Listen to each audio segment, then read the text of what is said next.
Oh, hello. Perfect timing. This is when I go live every time. You've got perfect timing. Drax Nightmare, well, hello. All right, listen. Listen. So, okay, I'm gonna tell you a funny thing that I have Steam open, and I always go through, the new and trending games, and because I am an adult, like, I don't play these types of games, but I have the 18+ games, like, show up on my Steam, because oftentimes they have very, very funny titles. And there's a new one, I guess, that came out. It looks like it's just called Once Upon a Time. That's so funny to me. Alright, I gotta make my Instagram thing. Here I go. Here I go. They have such funny titles. Because they have to, they just like, companies just like shit out these games, right? Like that kind of a game. And so, like, they have to just keep coming up with new and, what do you mean uncategorized? What? Oh, there's a new Steam client. How do I fix this? How do I... uh-oh. How do I... What happened to chronological? Ah, shoot. Well, that's not good. How do I do this? My collections? Show... Sort by recent. Okay. That's silly. Okay. This is how I want it to be. I forgot that was a toggle I set. Okay, hold on. Here we go. Hello, Instagram. It is I. Comfy Catboy. That's me. That's what I look like. That's me. But this is also me. I'm playing this game still. It's so much fun. That's Herlock Sholmes. Oh. Edit video. Was that not a story? Oh my god. Did I make a reel by accident? Oh no. Heck, I did. Alright. Hello, it is I, the Catboy. It is time to play Ace Attorney. That's me. And this is also... Ah! I always scream at the end. Those games aren't even good. I can't imagine that they're good. Driftaby. Like, I don't know. Sometimes I'm just, like, astonished at the concepts. It's really something. Boop. But I saw that first one just now, and I couldn't stop laughing. And also, ah! Is that what Goku screams like? He goes, ah! Oh, shoot. I'm late. The clock restarted! Hello. Hello. Is I, the great and comfiest catamus boil.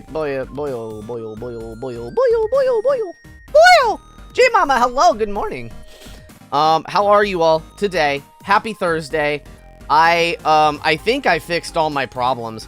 I had 2 problems yesterday on stream, and I thought that they were as some sort of, like, they were related, but it was just a coincidence. Look how wiggly they are. So now, I used to be upset that, per the way that I have my, my model tracking, I couldn't go forward and backwards. I had to go, I couldn't turn that off. So I'm, like, leaning forward and backwards right now. Fix that, actually. Fix my chair. But I didn't actually want that, and so that turned off. So I thought something was wrong, but I think they updated the model software so that it keeps its settings versus the other kind of settings that it would be. Nightmare, I love you. What happened to my eyes? What do you mean? They're beautiful. Ah! You're very sore. What happened, Drax?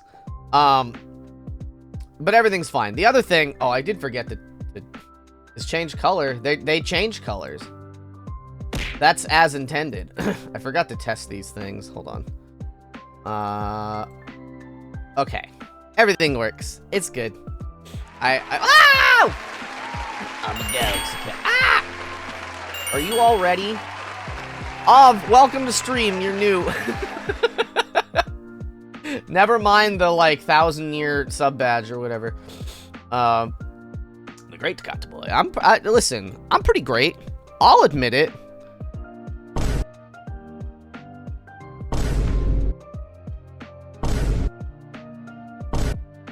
Hello now.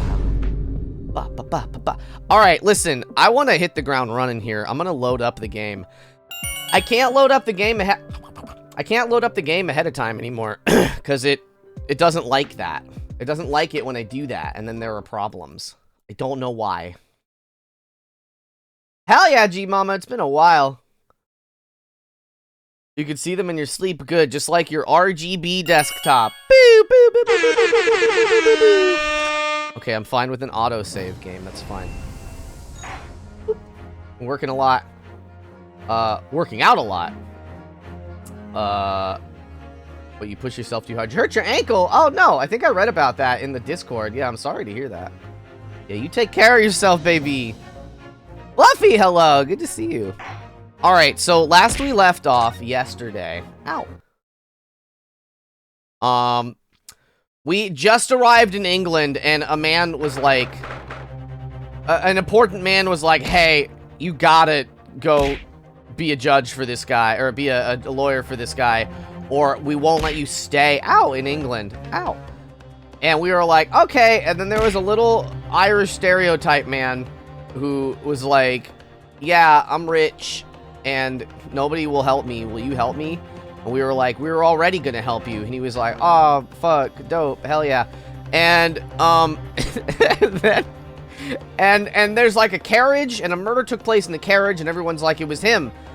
And there was no one else in the carriage, so it had to be him. And then at the very end of the thing, they were like, he came up and he was like, there was someone else in there, and I didn't tell anyone. And I don't have a good explanation for why I didn't tell anyone. And then there was a smoke bomb in the court, and everyone was escorted out. So we're picking up right there. Here we go. Why does always insult you with stuff? We're so nice. You're so nice to us. And we're like, let's hurt him. Listen. It's like the moral choice. It's like the karma choice in a video game. You don't have to do it, but what happens? Yeah, get that iPad screen replaced. Oh no. Oh no. What awful timing. You gotta get a like a case for it next time, I guess. Well, when it's fixed. A protecting an OtterBox, but for an iPad. Okay, here we go. What on earth just happened in there? Mr. Naruhodo! I managed to find out what happened. Mr. Sato, I was told it was an advanced form of a smoke grenade, a type of exploding device that releases smoke. A smoke grenade? Sounds like the sort of thing ninjas use. They're just making sure everything is safe now. What do you mean ninjas? What are you talking about? Ninjas? What do you know? How do you know what a ninja is? I think the trial will start again before long. What you gonna do? You just get the bad ending if you have too much negative karma. A bouncy iPad, yeah. It is in a case. Oh no. It fell on the corner of something. But who would have done something like that? The police managed to catch someone who was trying to flee the courtroom, apparently. Flee the courtroom? Why? Well, it's a young girl of around 15, I hear. She, just to be clear, she is 16. So, what do you mean? Then could it be? Was that a threat? It's a promise. Then could it be the other passenger that Mr. McGilded was just talking about? Mr. McGilded is the accused. My thoughts exactly! So he wasn't lying. Oh, what's become of Mr. McGilded, actually? There's so many things I need to ask him about, but he's not here! I think he was summoned to the prosecutor's antechamber to answer questions. Along with a young girl. So we didn't have any time to talk to him before we were to represent him. We learned about the case as we arrived, is like, why it's so hecky-decky. I love the Ace Attorney games. Who is she, I wonder? What was she even doing here at the trial? She was taking a huge risk, and for what possible benefit to herself? There's another matter that's troubling me. What's that? Tell me, hurry! The 20 pence. Oh, according to the coachman, Mr. Beppo.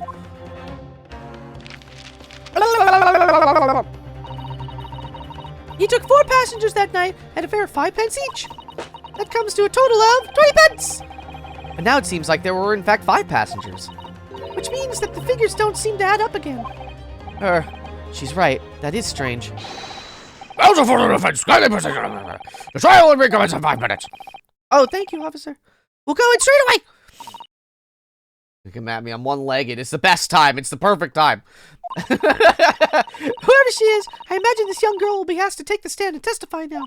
That's how courts work. We're not just going to arrest her. I really can't imagine what she's going to say, but it could alter the whole direction of the trial. We'll know soon enough, Mrs. Sato. Yes! Hold on one second. I guess so, Snuffly. I gotta mute. And Lemonade, hello, welcome. Boop, boop, boop, boop, boop. Good morning, everybody. I remember liking this girl a lot when I played last. She was fun. There's the young girl next to Mr. McGilded. Look. She must have been the one who caused the disturbance before. Well, after that rather eventful recess, the court will now resume the trial of Mr. Magnus McGilded. Now then, Lord Van Zeeks. My lord. I keep dipping into Russian with him, but I just want to make him a Dracula, so... Excuse me, I'm doing my best. I'm the guilty one of what crime? My lord. I believe you have established the cause of the smoke which veiled proceedings earlier. It seems to have been an advanced form of smoke grenade, of the sort typically employed by the army. Good gracious! The army? What in devil's name? It was an elaborate attempt by a young girl to cloak her escape from the public gallery, but she was caught. And now occupies the stand. Your name, girl? Are you responsible for the smoke grenade which induced such pandemonium here in my courtroom? He looks like a Castlevania character, Dracula, you're right. What is the meaning of this deplorable behavior? Ahem, if I may, my lord. Yes, Mr. McGilded? Wizard the pig! Was there not a... Hold on. Hello, thank you for the follow. Hold on a sec, I think maybe... I don't think that anything showed up on screen, so let me check. My business. Thank you for the follow. Welcome to the Mew Crew! How are you? Is the cloud bot turned off? Let me turn it off and on again. Welcome, welcome to the stream. I hope you're having a beautiful day.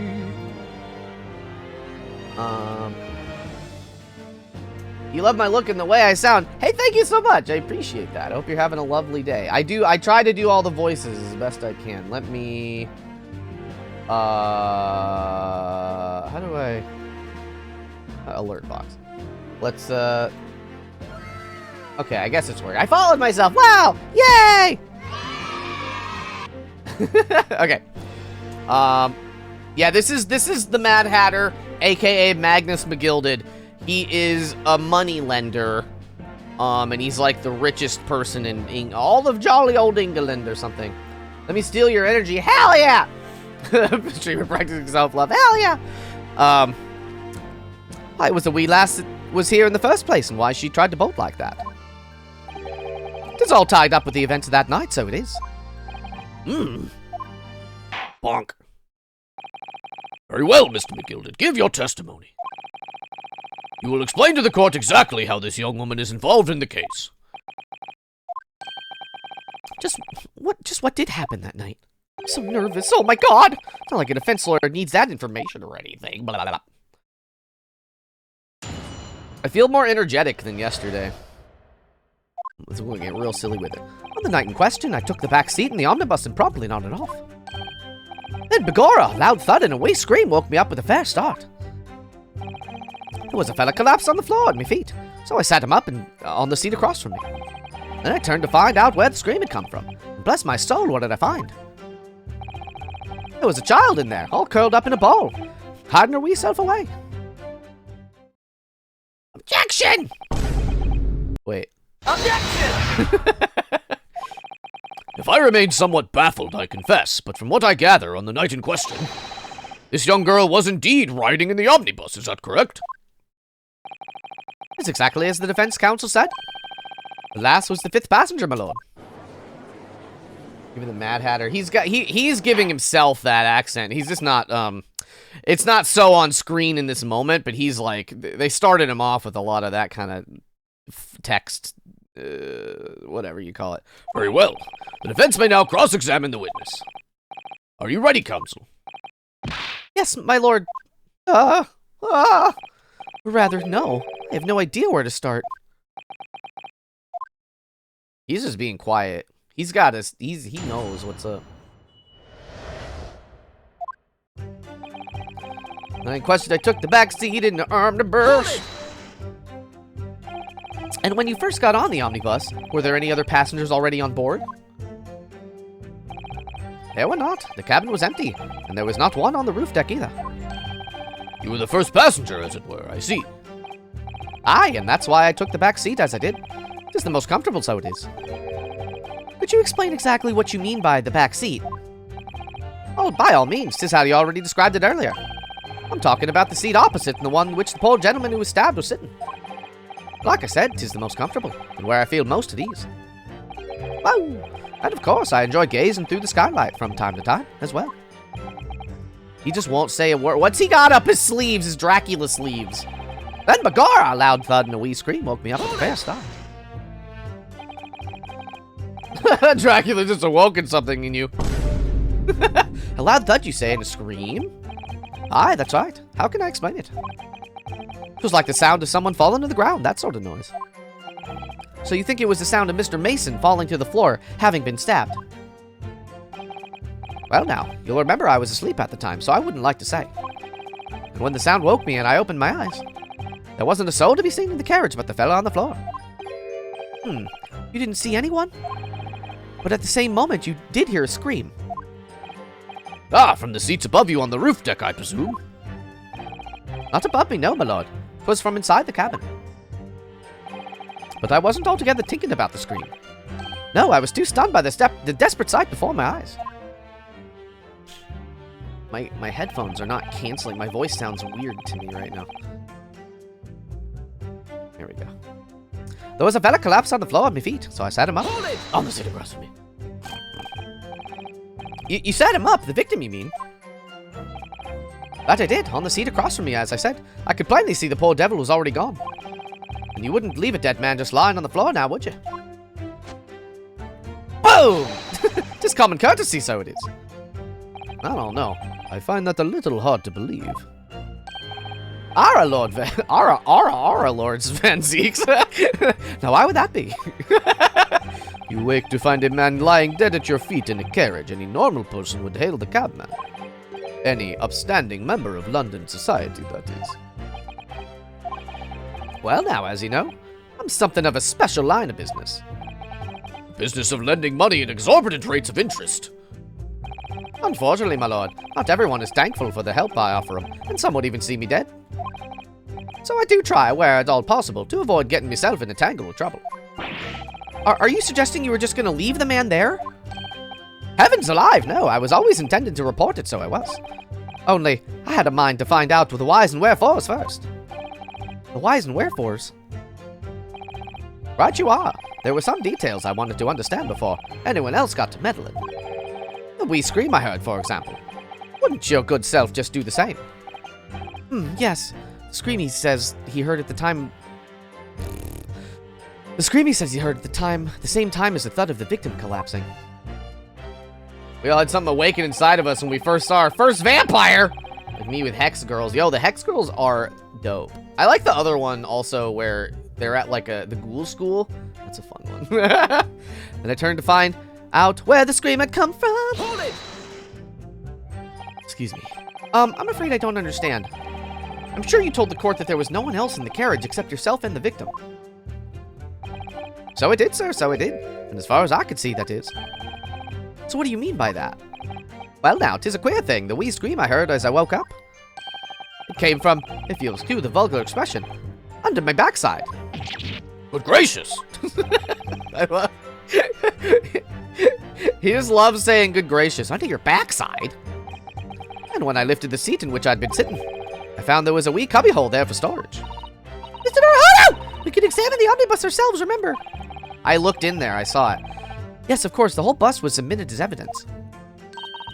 This would be a very good time to have a thorough look around inside. That's when I found her. The faces are so funny. I love them all. Alright, let's look again. I already examined the whole cabbage, but let's take another look. Because something might have changed because the smoke happened. Wait, there's blood on the floor now, too? I don't remember seeing that before. That's blood, isn't it? Something wrong? Oh, it's just, well, this blood stain is so obvious, that's all. And yet Van Zeek's made no mention of it. This wasn't here before. Definitely this wasn't here before. We examined this carriage. I suppose that does seem a little strange.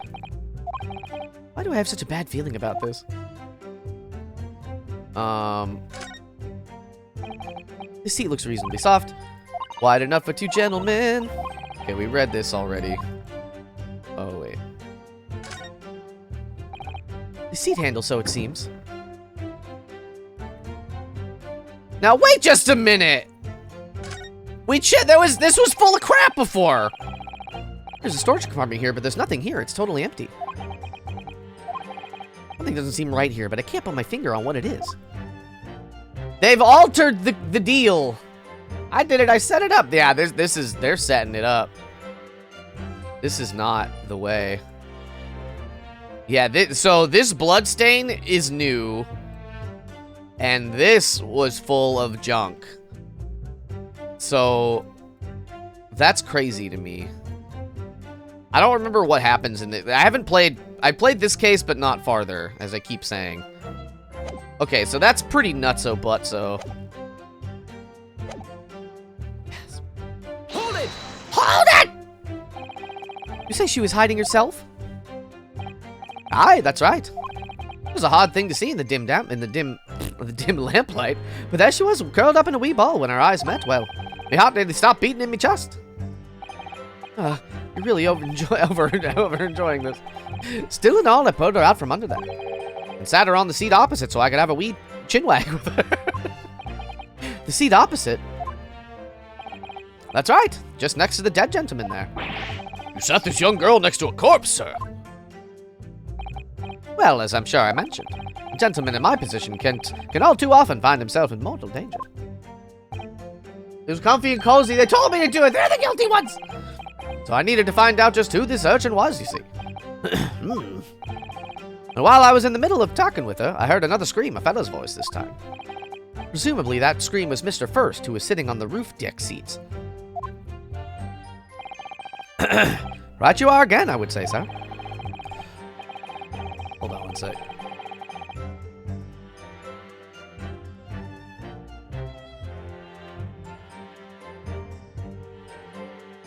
Excuse me. So, there's a cozy cat girl. That's my fiance. We're a pair. There she is.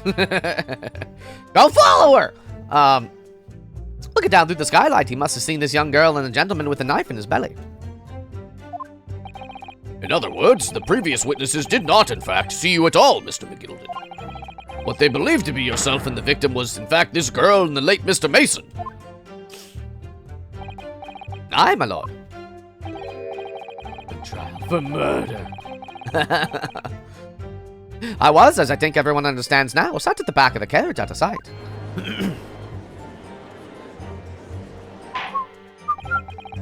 Certainly plausible. The defendant is somewhat diminutive in stature, and readily confused, perhaps, with this young girl. After that, of course. With the scream from the gentleman over us, the driver realized something was wrong and pulled over the horses. Thank you, I've heard enough. The events as explained are clear in my mind. However, at least one conundrum remains. Who is the girl? I don't know. Her name is Gina Lestrade, my lord. She's a character. No, she's a chancer. Earns a crust among large crowds, relieving people of their purses. What's commonly called a pickpocket. What?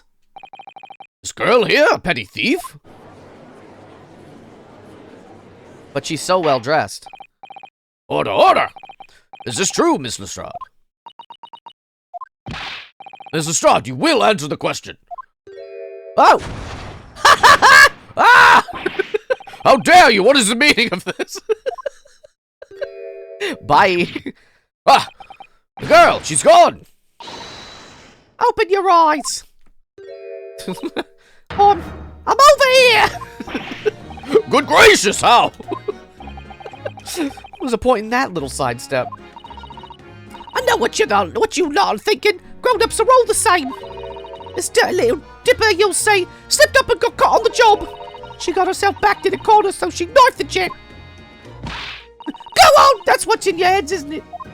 She moved like one step over. No, not at all. This is a court of law. We're here to determine... Oh! Ah!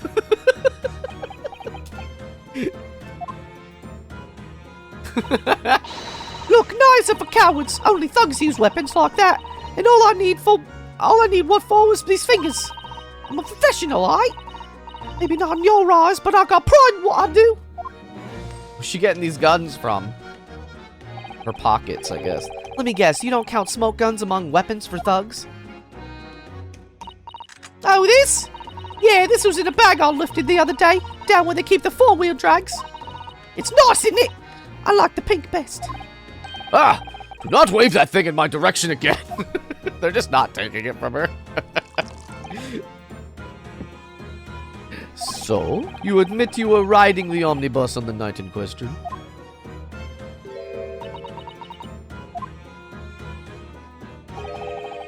It's alright, lass. You can tell them the truth now. Uh-oh. Dracula be drinking my blood. Alright, yeah. It's just like the Irishman said. Bonk. Court accepts this girl, Miss Gina Lestrade, as a valid and significant witness in this case. Accordingly, young lady, we'll now hear your testimony, if you please. Yeah, he's got Dracula blood. You will tell the court exactly what happened in the omnibus on the night in question. Alright, if I have to.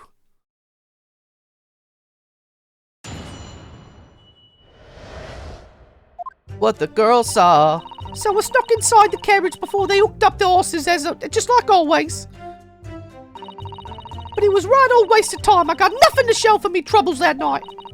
I tell you, I couldn't see a blind thing in that hiding place. It's pitch in there. Then after a while, I hear this loud bang. Nearly jumped out my skin, I did, and the scream just came out. Because of that, this swell found me. He did help me get away, mind. Yes, he let you go. I fail to understand why you would let this street urchin go, Mr. McGilded. Oh, 'tis simplicity itself, my lord. You see, she couldn't possibly have killed the other passenger. I knew that for a fact. How?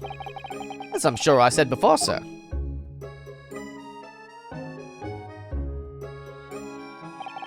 I was sitting right on top of the place where she was hiding herself. I think a demonstration is called. I think a demonstration is called for. This is where I was sat that night. And the cubbyhole of which you have spoken is underneath the seat, I presume.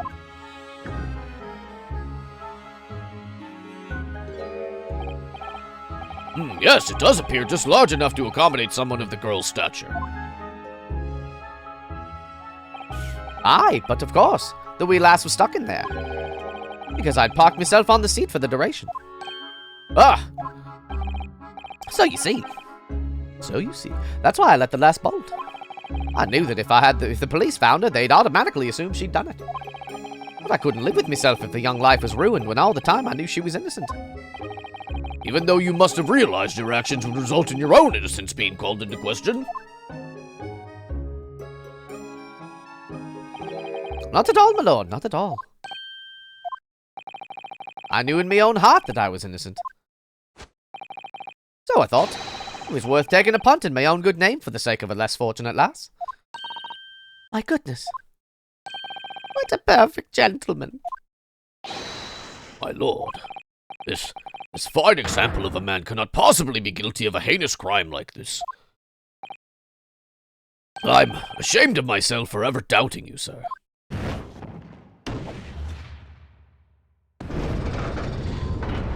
Bonk.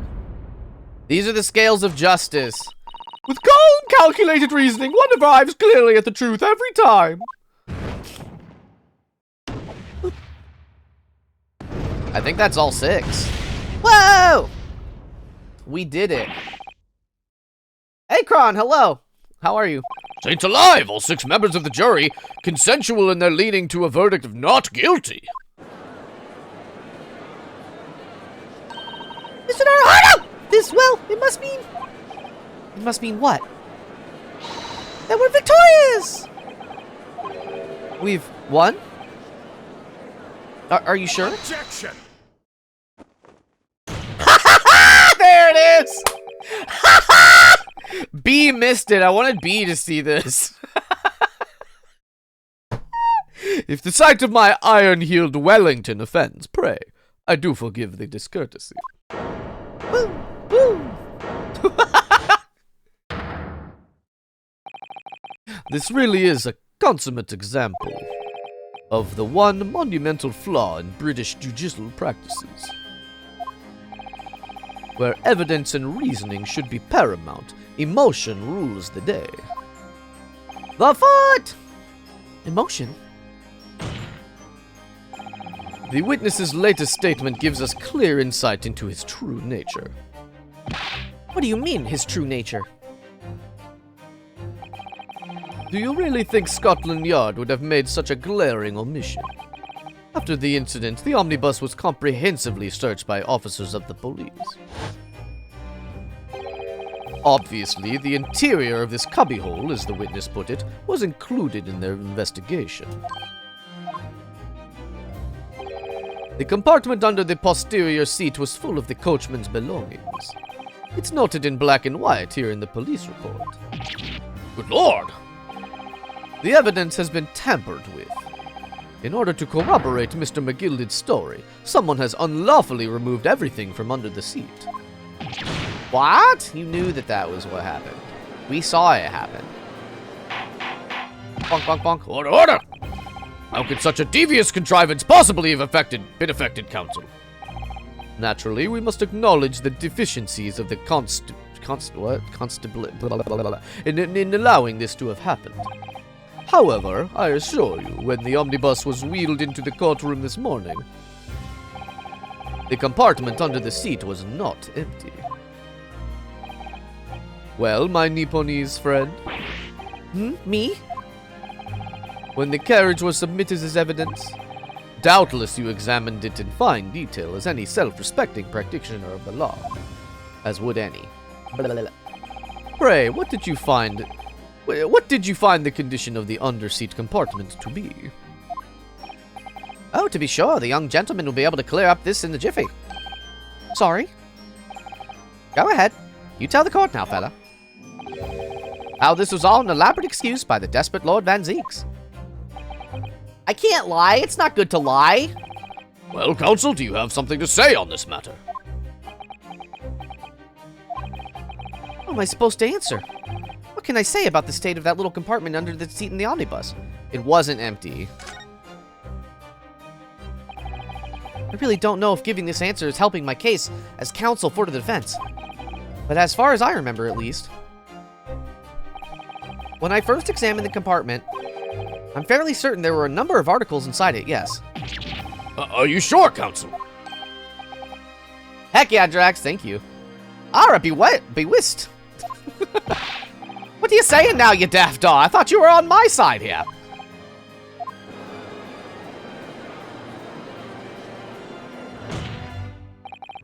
What game are you playing? Your task is to defend the man in the stand. Why would you say something to compromise his position?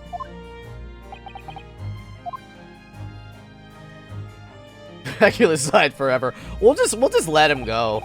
As the advocate for the defense in this trial, I confess I'm still not entirely sure where I stand.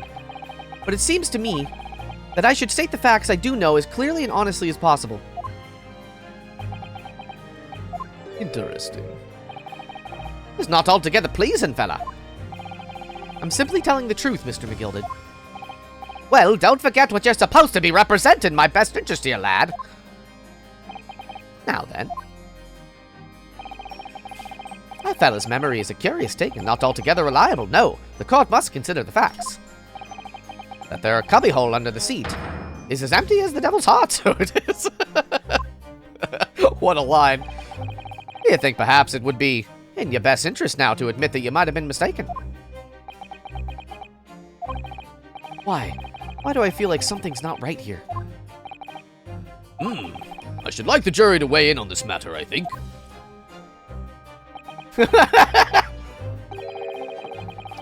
That compartment is designed to house equipment used to maintain the smooth running of the carriage. The Guild's rules state that omnibuses should be properly and fully equipped at all times. So it certainly wouldn't have been empty on the night in question. Beppo isn't that irresponsible. That money-lending fleecer and the pick-purse are lying. Boop. Ah! I can't believe I was nearly taken in! The stinking rich are always stinkers, nothing but cowards, a lot of them. What? Oh no. It's a trick, of course it's a trick! Boop. That's so dramatic, I love it. Quite so, I must concur here.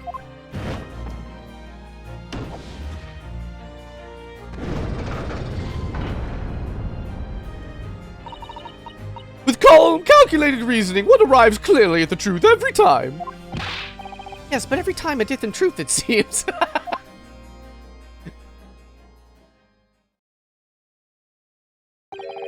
My lord, I humbly exhibit the scales of justice.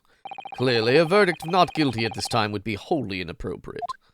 Thank you, counsel. Before we proceed any further, there is the matter of the outstanding cross-examination. Counsel for the defense, begin your questioning of the witness, please. Yes, my lord, what just happened? The whole balance of the trial just shifted almost beyond recognition. The Reaper of the Bailey is at work, it would seem. That's him. He's the Reaper of the Bailey. We're in the Old Bailey, everybody. What the girl saw. Oh, I didn't get to... Okay, yeah. Just swipe that typewriter like she drew her ace card, her trap card! So you were already in the omnibus before it even set off on its run? Well, yeah. I mean, what's the point of spending Joey to make a few bob, eh? That's a rum idea, isn't it? I suppose she means there's no point in spending money to make money. It actually makes sense. Counsel, may I remind you that this girl is a petty thief. Kindly refrain from entertaining her tenants. Well, that does clear up the little mystery of the fares and all. All paying passengers at 5 pence apiece, making the 20 to which the cabmen testify. And one little scrape race riding for free. The red conch of a driver always goes for some grub before his last run, see? And that's when I slip into the carriage and get myself hidden under the seat. Nice and easy, right? Back up against the wall. Just roll the dice. And pray to the gotcha god. That's the Ace Attorney way. What? But your hiding place is a storage compartment. Full of equipment for the coach, no?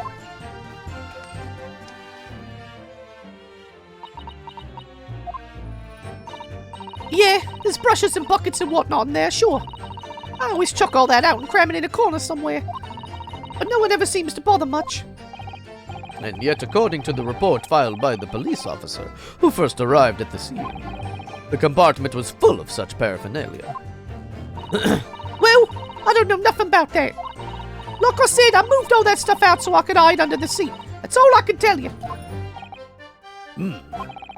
Seems we've reached the end of that line of inquiry. Continue. Bum bum. Bum bum. Bum bum. He was right, I'm right. Don't waste of time. I got nothing to show for me troubles that night. Do you all like my really awful, like, Cockney accent? A waste of time? Why is that? Well, most nights I'm on my own in the God permit at least some of the time. I beg your pardon, did you say God permit? Oh yeah, well, that's what me kind call it. You'd say the omnibus, I suppose. The point is, any normal run, the carriage ain't got no one in it for a while. And that's when you come out of your hiding place and get away. You're nailing the voices, thank you. That's it, only that night. This cove was on the seat.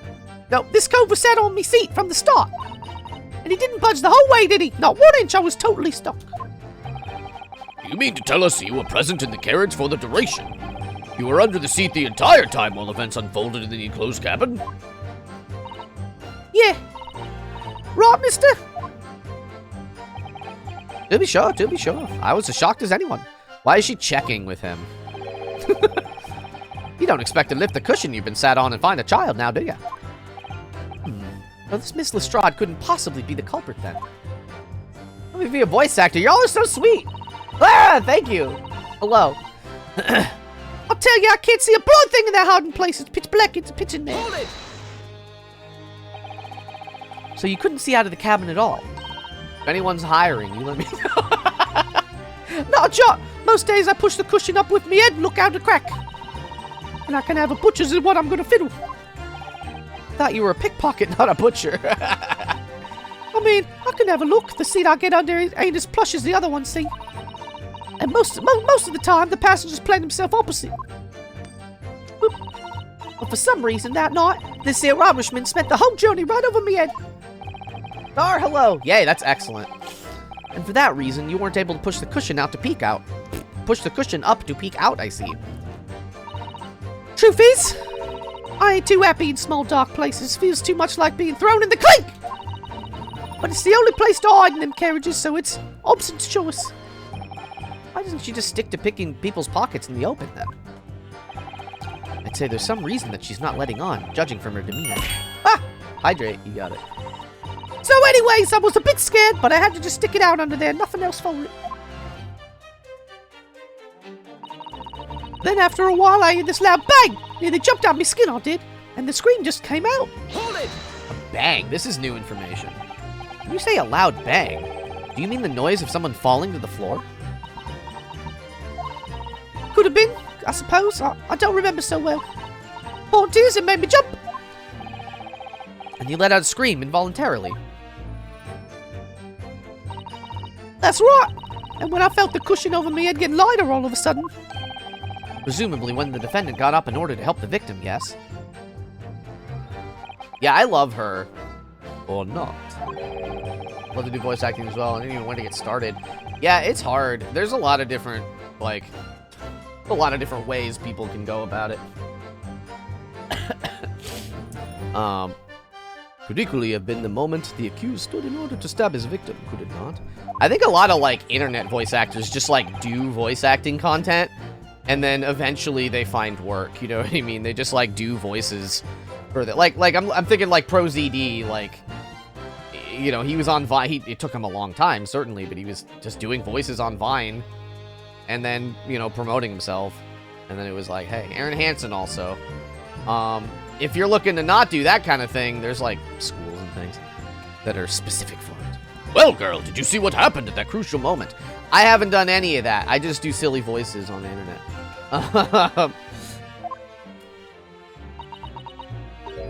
Yeah, I saw it.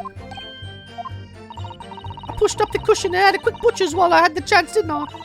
The Irishman was sitting up the bloke who had fallen on this floor, on the seat opposite.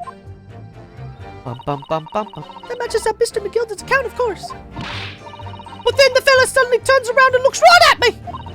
I sunk back down again, but it was too late by then. I should have never risked looking. Bum, bum, bum, bum. Because of that, this swell found me. He did help me get me away. And when Mr. McGilden discovered you, he pulled you out from your hiding place? I was scared stiff, I was. He dragged me out and sat me down on the seat, no. Next to the victim, Mr. Mason. Silly voices for a silly game. Hell yeah. Yeah, the bloke had a knife in his guts. He was still bleeding. And the carriage lurched a bit and he ended up falling onto me. How awful. How awful. Both my hands are covered in blood. Made me feel sick as a dog. Both her hands covered in blood. That must be what the rooftop passengers saw. Hydrate! Okay. After that, I believe you talked with Mr. McGilded for a while. Is that correct? He asked me some stuff.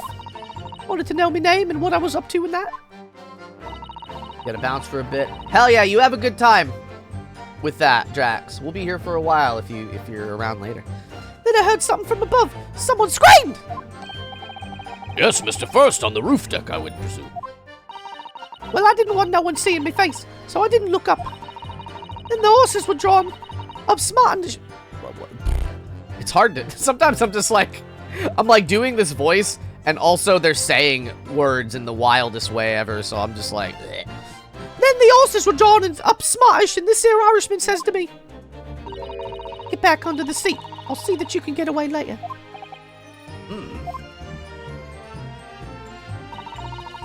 All 6 members of the jury have decided the defendant was innocent. For one brief shining moment, yes. It's clear that they are all still very unsure.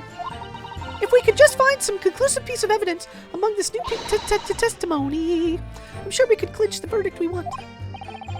Yes, I think you're right. And I have this niggling feeling. Something's bothering me, but I just can't quite put my finger on it. Yeah, so... Okay, we have to... We gotta look at our evidence again. Like, what? Single stab wound. So, like... The knife is abdomen clearly visible. Let's look at this. It's not that much blood. There's a button missing. The blood stain on the right glove.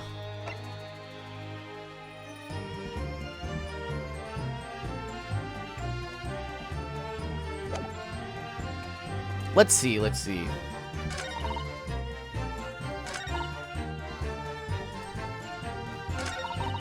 Is it like... So it would be pitch black in there. A loud bang. What would the bang be?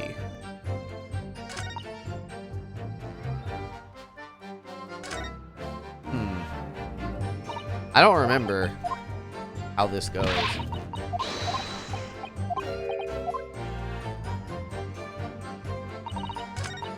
Okay. I think it has something to do with this bang, but like... I don't know what that would mean. Okay, so we know that...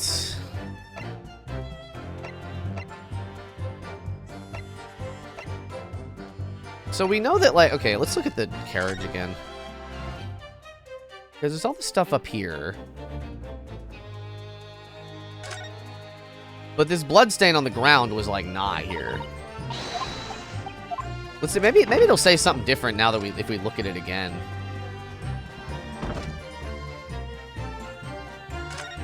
Because now we have more information. He has a handle. Nothing inside. Storage compartment. It's empty. Doesn't seem right. Okay, so I don't think we're getting any new information. So... He says he sat her on the seat across.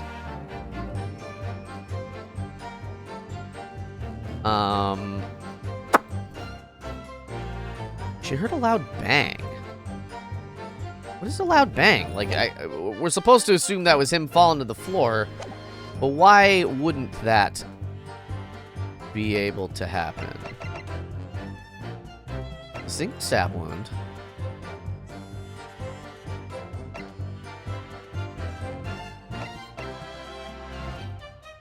Internal hemorrhaging, a single stab wound. You know, maybe, how about this? I have nothing to show for my troubles that night. Let me present the photograph, maybe. Objection! Nope. Dang it, I thought maybe she took the button. There's clearly something on here. Let me, let me save. Let me save the game real quick. Just in case I make some heinous mistakes. Heinous mistake-oo. Okay. Back. Back, please. Okay, that wasn't good.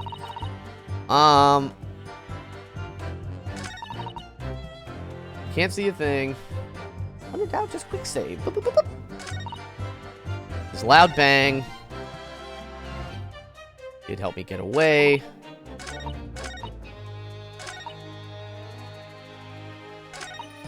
But I snuck inside. I have nothing to show for my troubles that night.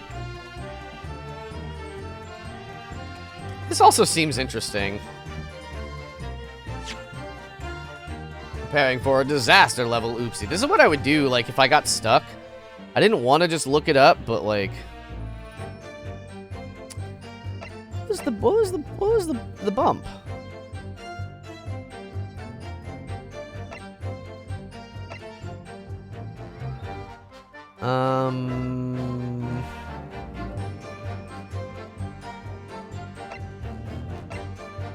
Yeah, let's examine the top. Maybe we didn't really look at the top after the incident.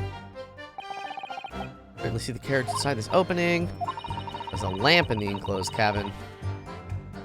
The witnesses would have been able to see clearly. It's not good for us.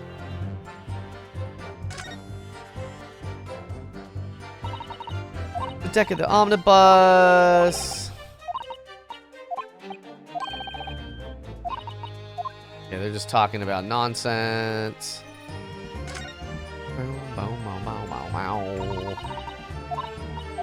Okay, this is the same. It's the same thing! Also, just as a fun thing, it's the Phoenix Wright Omnibus. I'm not able to look at. Wait, can I? Can't find anything out of place.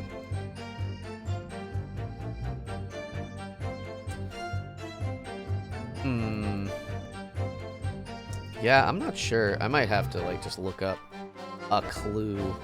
There's a little latch here. There is a little latch. So that...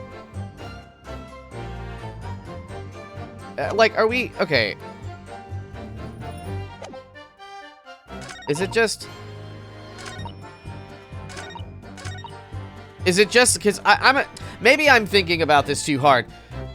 No, she's talking about the hiding place. The hiding place is pitch black, but... Is that true?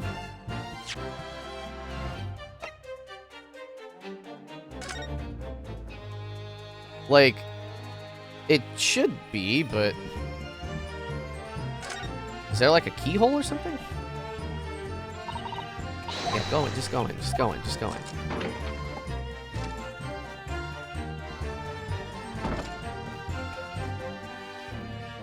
It seems like it would be.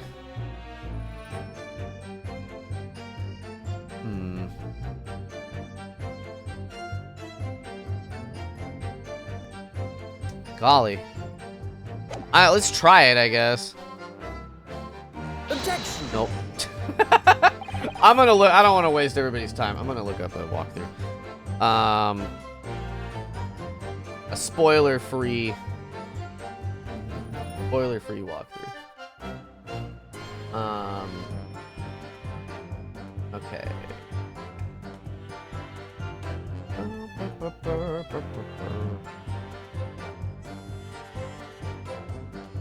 Oh, wait a minute. Oh, hold on a sec. Am I supposed to be... Okay. Brr. I think I need to... Hold it! So you couldn't see out in the cabin at all. Most days I push the cushion up with me head. I think I need to, like, look at him, but...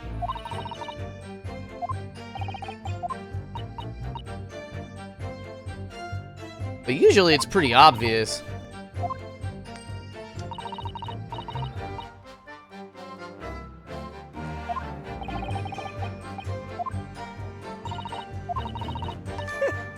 Oh, okay. So it did... It just wanted me to fuss about. This wasn't my fault. Excuse me. Just try everything again. Is something wrong, Mr. McGilded? Oh, I do apologize. Was there something the matter, Counsel? I'm just wondering if Miss Lestrade's last comment made something occur to you, perhaps. You seem to be thinking to yourself. Oh, no, 'twas nothing important. I was feeling bad for the poor lass is all. I remember feeling desperate myself as a young lad, shut up in the dark. It was terrifying, so it was. I see, yes. Well, I'm sure we can all sympathize. I'm still scared of the dark now. Aye, and I don't know about yourself, but I find that the darkness seems to make everything you hear seem that much louder as well. Oh, he's trying to key her into something. Yeah. I suppose it does, maybe. Miss Lestrade, did you hear something that night? Anything, an unusual noise, perhaps?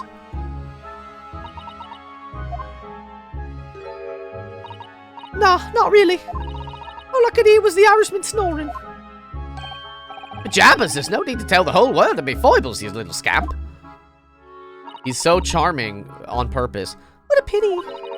Only Miss Lestrade had heard something. It might have given us a vital new clue. Yes. What should we make of that last statement of hers? It's profoundly important. It must be. Yeah! My lord! I believe the statement just made by the witness is profoundly important. Profoundly important, but all she said was that she heard nothing. Yes, which is the profoundly important part. I'm almost sure of it. I'm almost sure that you don't understand that I don't understand the inner workings of your Eastern Mind Council, nevertheless. Miss Gina Lestrade, you will supplement your formal testimony by repeating your last statement, please. What? Supplement? What are you on about? You what, mate? Don't give me all your fancy talk. I know what you're trying to do, and well, it won't look at me! That's right, insult the judge. Always a good move. I was straining my ears to work out what was going on, but all I could hear was snoring.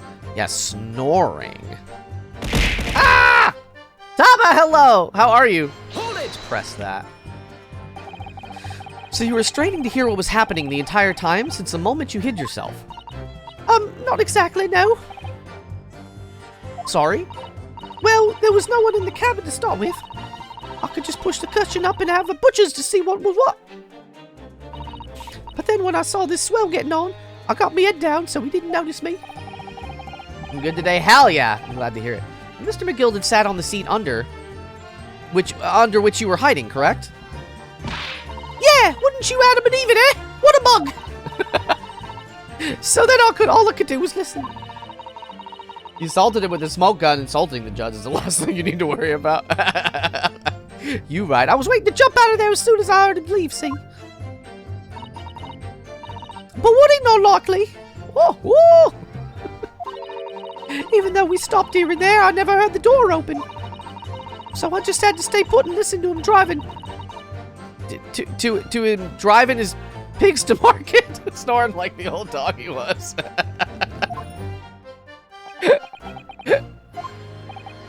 Are there any conclusions we can draw from that? It doesn't add up. The door didn't open.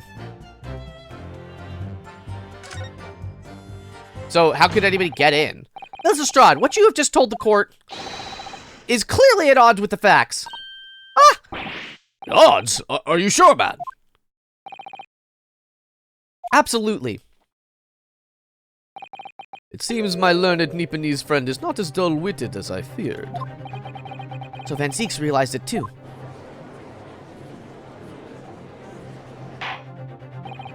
Counsel! I must insist that you bolster your claim with evidence, or some complicit party's name at the very least. Yes, my lord. I expect you to demonstrate this alleged contradiction to the court.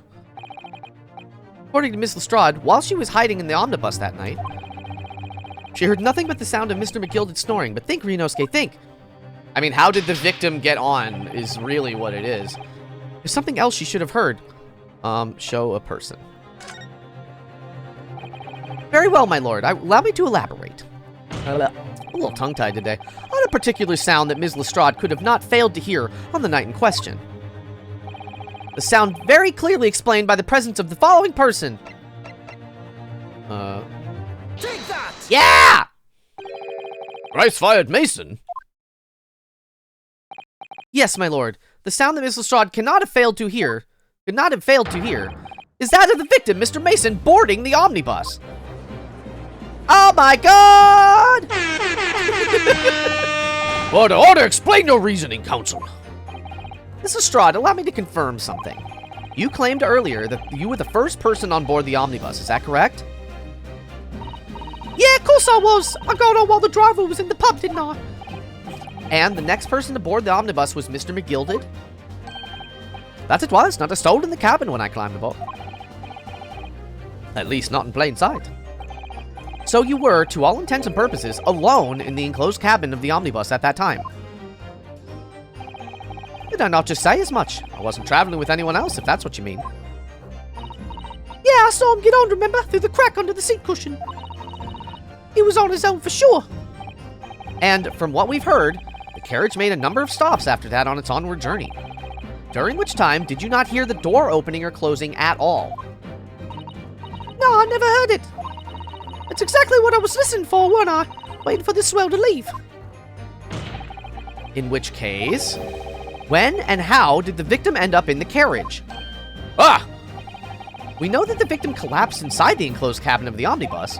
Therefore, Ms. Lestrade's statement about what she did or did not hear is at odds with the facts. Ah! Oh my god. Yes, this petty thief's statement was clearly flawed. But Van Zeeks! On plain sight and hidden sight?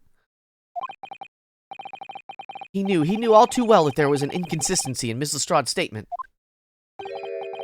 It would seem words of thanks are in order for my learned friend. What are you talking about? You have demonstrated matters impeccably. This witness and her colorful statements are entirely unreliable. Her words are convenient untruths, nothing more.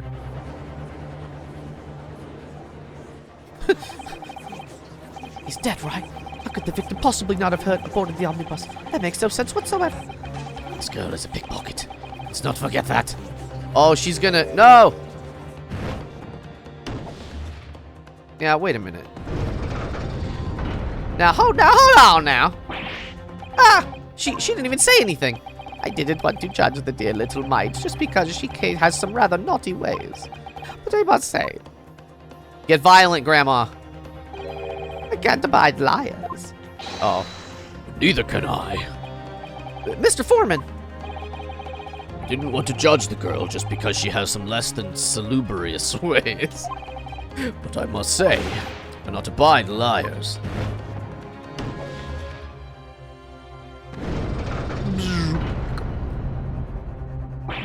Ah! The 5 jury members leaning towards guilty. Pour it. It's never ending. Well, your consideration for others is refreshing, my Nipponese friend. To the considerable troubles you have spared me. Y'all are sweet. Thank you. Yes, very refreshing. I love blood. I just love blood so much. Ah! What are you playing at? Have you forgotten who you're working for, you useless Eastern... Amadan? Dan Avadan? This is carnage. It's perfect. Juror number 2 is the only one left. Mr. Naruhodo, the way this is going. I know, if we can't find some new way to convince everyone of Mr. McGilded's innocence, the judge ruled and will have lost. I very much wanted to believe the words of one of London's most respected gentlemen, but Those of us in service know we must accept hard truths. Hold it! Yeah, just hold on a second. Who could have said that? Yes, the witness's last statement seemed to have revealed a critical inconsistency in her story. However, if we consider the possibility that her statement is in fact the truth, it may shed an entirely new light on this whole case. What are you saying? Counsel? I'm sorry, sir. Whatever do you mean? He could cut his tongue. I think he likes the danger. Counsel, I will not tolerate you attempting to prorogue my education. Explain yourself at once. When the accused boarded the omnibus on the night in question, the victim was nowhere to be seen. Subsequently, the carriage door was not heard opening a single time, as testified by the witness in the stand. And yet the victim's body was found inside the carriage. If this petty thief's words are to be believed, how do you explain the victim's miraculous appearance inside the cabin of the omnibus?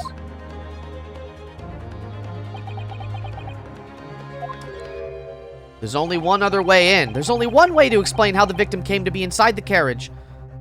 There's another entrance. If the door wasn't opened even once, the only explanation is that the victim entered the enclosed cabin some other way. Objection! I wondered what new fantasy would come up with in your blind panic. But behold, the omnibus is here for all to see. Why do these characters look so ding-dang good? They're Capcom characters, that's why. Only one side of the enclosed cabin is furnished with a door. The other has only windows. Fixed windows, which cannot possibly open. In short, there is no entrance to the cabin other than the door. Objection! But there could be. There's one possibility you haven't considered. Oh, really? Yes, the other way inside isn't a door. Another opening to use, the use of which allowed the victim to appear inside the enclosed cabin. All right, counsel. The defense will identify the location for the court. Here's the omnibus on which the incident occurred. Where on earth is his entrance by which you propose the victim entered the cabin? I don't know, maybe there, the skylight. Take that! Yeah! The answer is obvious. It could only have been the skylight. I say, the skylight! This makes everything make a lot of sense, too. Because she heard a loud thud. Objection! Your ludicrous proposal almost had me lost for words. However, Objection! The skylight may have well been large enough for someone to pass through. Objection! so you claim. But do you have a shred of evidence to support your addle-brained theory? You love my judge voice, thank you. He's silly. Both Mr. McGilden and Ms. Lestrade said the same thing in their testimonies. They each claimed to have heard a loud thud, such as the noise made by someone falling to the floor. Yes, which has already been explained. As the sound of the victim falling from his seat, having been assaulted with the dagger. Yes, it has, but what's the funding for these courthouses? That's a good question. Hello, welcome. Yes, it has, but would a man slipping from the seat onto the floor really have made such a loud noise as the witnesses describe? A noise loud enough to cause Miss Lestrade to let out an involuntary cry, in fact. Good gracious! Perhaps, in fact, that was the moment that the victim made his entrance into the cabin. No, let me rephrase that. The victim didn't enter the cabin as such. He fell into it. Objection! You're now suggesting that the victim fell through the skylight into the cabin? That's simply impossible. How can you be so sure?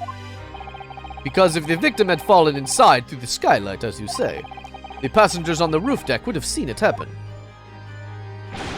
And yet, not one person made mention of such events in their testimony. Well, yes, that's true, but... Hello. Like a humble fella. Make a wee comment here. Mr. McGilden. To be sure now, these two fellows who were sat on the roof that testified afore said nothing of the victim falling through the skylight. But it seems to me, my lord, that tis not so much a case of them not saying, but... Aye. 'Tis a case of them being unable to say. What? I think perhaps the two fellas do be having something of a compelling reason not to mention what happened. Would you not agree? Fine, ladies and gentlemen of the jury. Oh my goodness, surely not. Those two chaps on the roof? You mean the ones who stuck the knife in the man were? Ah!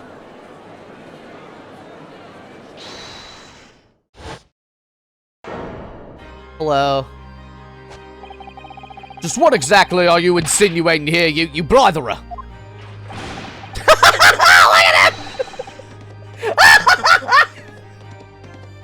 He hasn't done that yet. You rotter! He said you rotter! What are you insinuating?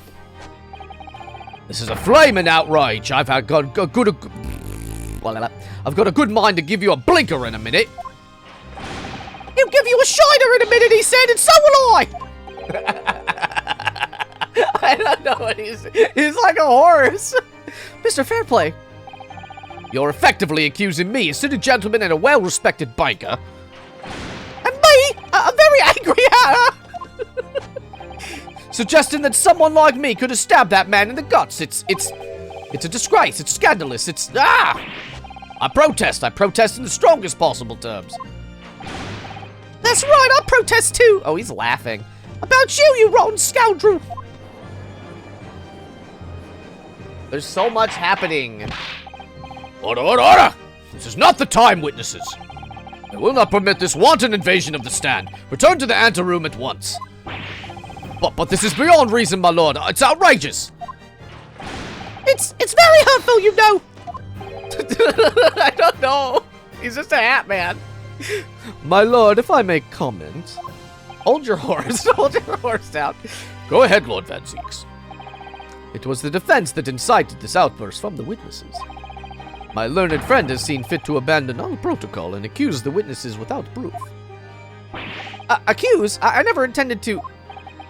It seems, young Nipponese, that your command of the English tongue is wanting. You propose to this court that the victim fell through the skylight from the roof deck of the omnibus.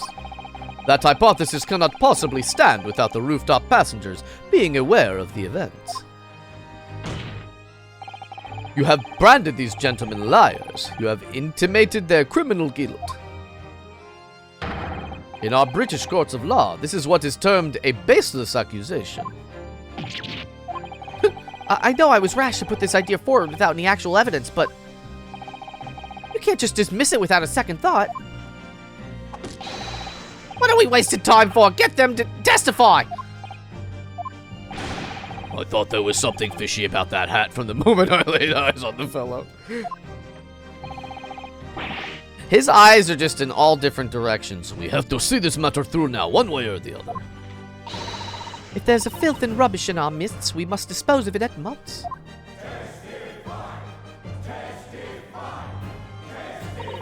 What's happening, Mr. Naruhodo? Spectators in the public gallery are there in a complete frenzy. Mr. Fairplay, Mr. First. My lord. You will take the stand again and make another formal testimony. In reference to the indictment brought by the defense. Hatter without the ability to make a fit hat. Yeah, I don't know what's wrong with that hat. Yes, my lord. Oh, I didn't come here for this. Oh, he's laughing. There's no time to think this through. All I can do is keep pushing forward. In true Ace Attorney fashion, baby.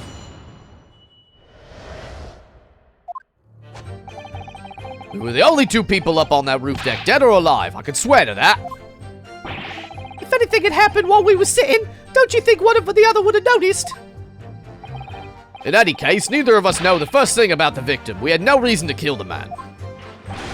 The skylight was shut the entire time, I tell you. We couldn't have possibly have opened it. Why not? If you're so sure the victim fell through the skylight, where's your proof?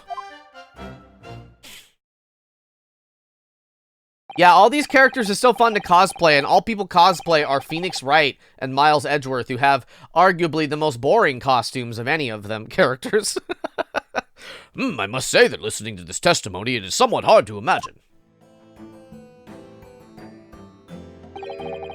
how either witness could have performed any malevolent act through this open rooftop deck. without the other noticing forthwith. That's right, you see? We're innocent, I tell you. Although logically, of course, the argument falls down if you two were in collusion with one another. What? Eh? According to investigations by Scotland Yard, the two witnesses shared no common dealings. Ha! Well, I don't trust coppers any more than I trust the stinking rich. It doesn't feel right here. Trial is going in our favor, really. Why do I feel so uneasy? Counsel for the defense, over to you. Your cross-examination, please. Oh, yes, my lord. My lord? My lady.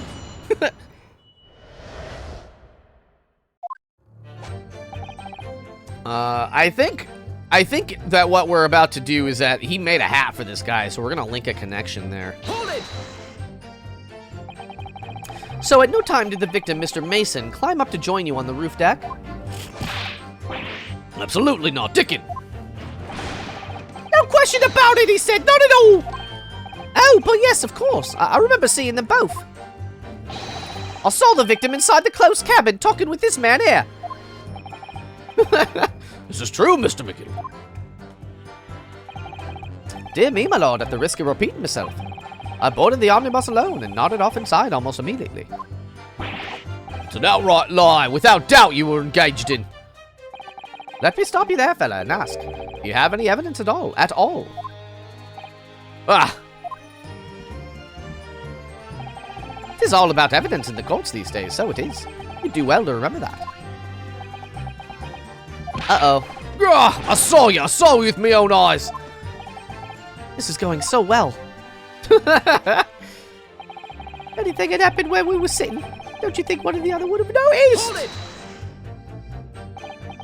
Well, if it was on the final run of the omnibus at past 10 o'clock in the evening, it would have certainly been quite dark, perhaps too dark to see clearly. Is this some kind of lark? Is this some kind of joke, he said? What is this? Is that what this is? Or perhaps one or the other of you fell asleep briefly? Are you fair dinkum, sir? Are you serious, sir? That's what he said. It's impossible, I tell you. Why is he translating for him? I'll give you the keys to the vault if you could fall asleep in that bit of cold. And if you did manage it, your eyelids would freeze shut and you'd never open them again. That's extreme. It was extreme, I tell you. And we had to put up with it because this man had locked the door. Any true gem would have unlocked it and let me in when I knocked. I'm dreadfully sorry about that, young fella. But you see, I was away with the fairies and I didn't hear you at all. That's a lie! I saw you through the glass! You were talking to someone! Now, 'twas a cold night, so it was. People do be seeing things that aren't real in the cold.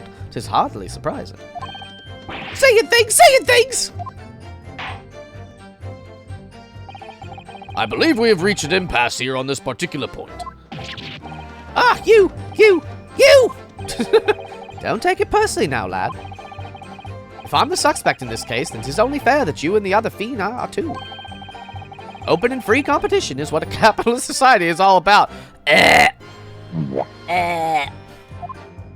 that. This isn't a competition I should be like to be involved in, really. In any case, neither of us knew the first thing about the victim. We had no reason to kill the man. Hold it! So you had never met Mr. Thrice Fried Mason before? Oh, Luma, no, not once, never. He'd never met the man before, he said. Never! And you, Mr. First, had no prior dealings with the victim either? That's right, sir. Hatters don't have much to do with brickmakers. To be perfectly honest, sir. No, I imagine not. You see, how many different ways can I put this? Neither of us had the remotest connection. No. Uh-oh. Excuse me. Mr. McGill did. Yes, counsel, what can I be doing for you now? Did the witness's last statement give you pause for some thought somehow? Not the remotest connection, is that right now? I wonder. What are you insinuating now? Ah, Mr. Fairplay. It has been a bit too long, it has. Eh! If I'm not very much mistaken, I believe 'tis fast approaching, is it not? Your repayment date. I beg your pardon? You borrowed 20 guineas from me, sir. At an unconscionable rate of interest. You tricked me. It's extortion. Well now, that a touch of begrudgery, is it? Sort of begrudgery that might motivate a fella to pass his crimes off on another. Ah! And young Mr. First. Me, sir? What do you want with me, sir? You do be making hats for a living, do you not? Is that there top hat sliding off on... That there top hat sliding about on your head, is that one of your own creations, sir? Oh, well, I'm still just an apprentice, you understand? I'm needed to find the perfect fit for whatever fine gent walks through the door. The perfect fit, is it? Well, 'tis a very distinct design, so it is.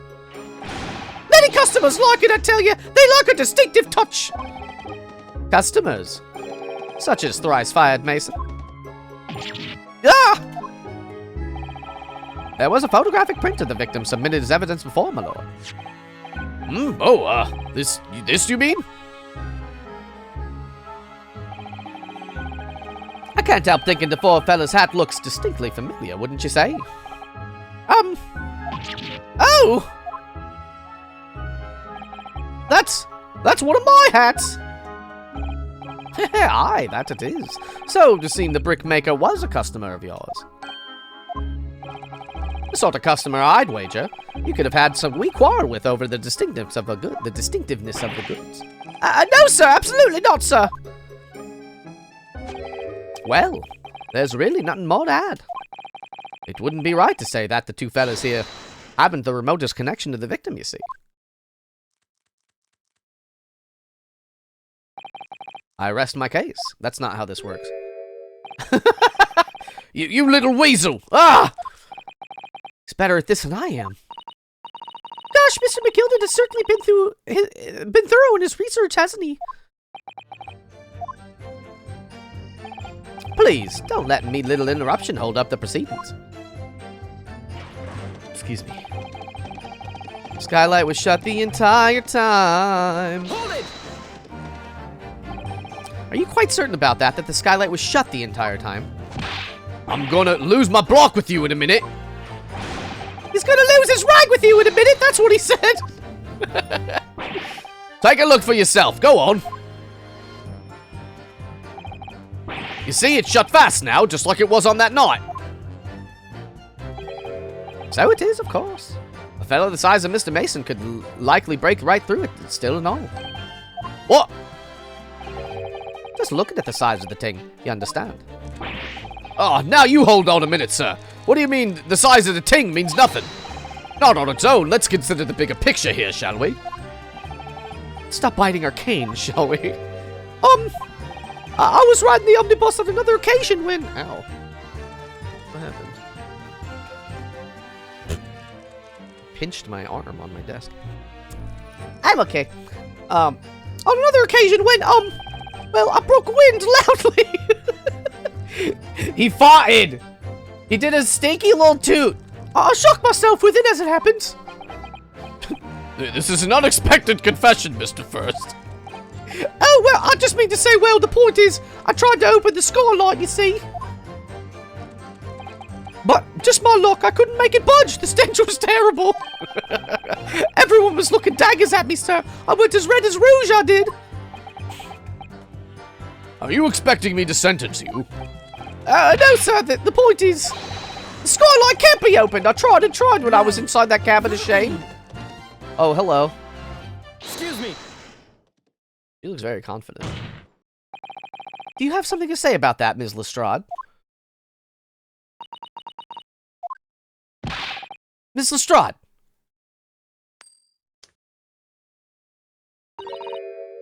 It opens. Their voices are a little similar now.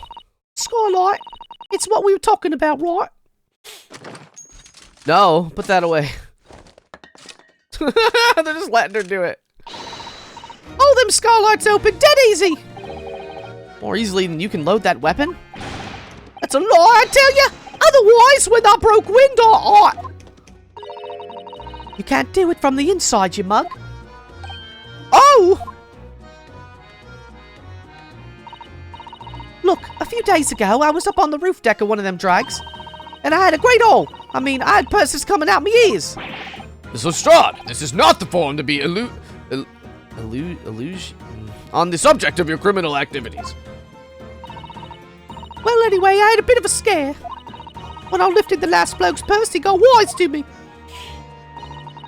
4 of them surrounded me, so I couldn't hop off the bus and leg it. So what I did was I used the skylight, opened the catch, and jumped right through.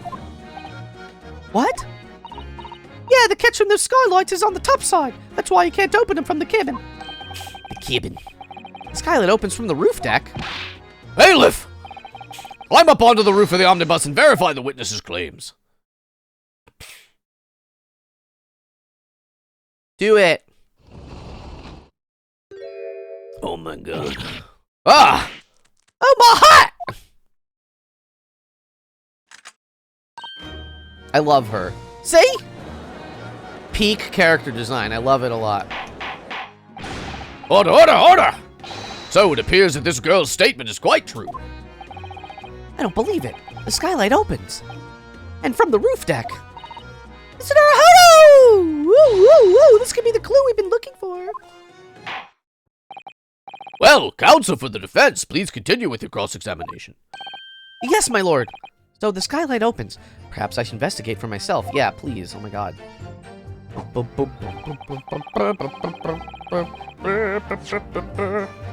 Let's look at the omnibus, baby. Let's take a little look-a-doo. The skylight was fastened shut before. Now the catch has been undone, we should be able to open it.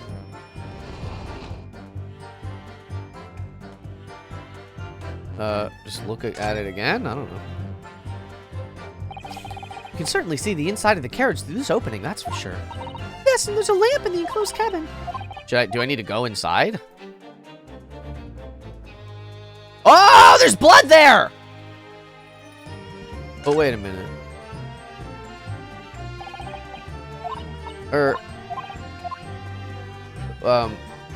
Wait. Can I not, like, check it? A proof is I made it the F up.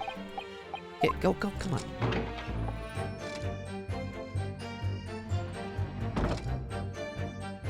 Yeah, there it is. It does open very wide, doesn't it? Wide enough to kick someone like you through, certainly, Mr. Naruhodo. Why someone like me? Ah! What is it? Look, just there! Look at this! That's, without question, it's blood! why would there be a blood stain here? Surely, it can't be unrelated to the case, can it? Bum bum ba bum ba bum ba bum.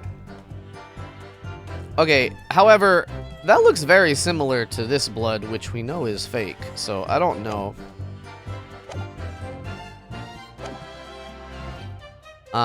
If you're so sure the victim fell through the skylight, where's your proof? I'll just present it. Objection! Ah! On the night in question, the victim was fatally stabbed in the stomach.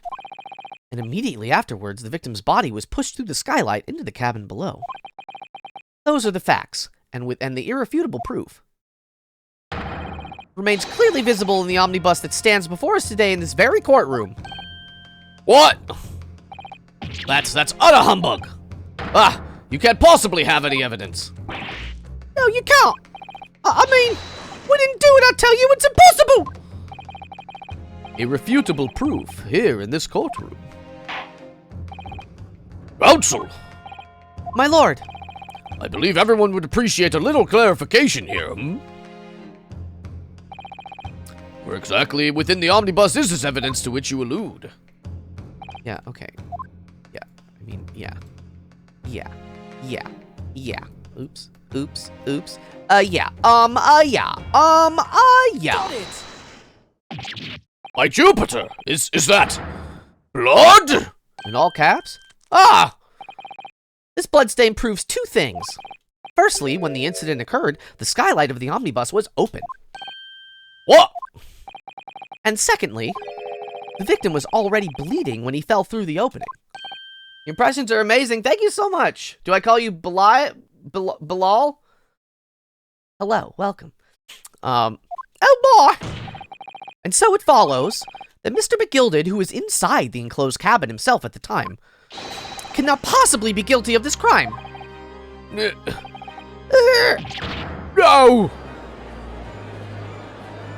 Well, hell yeah.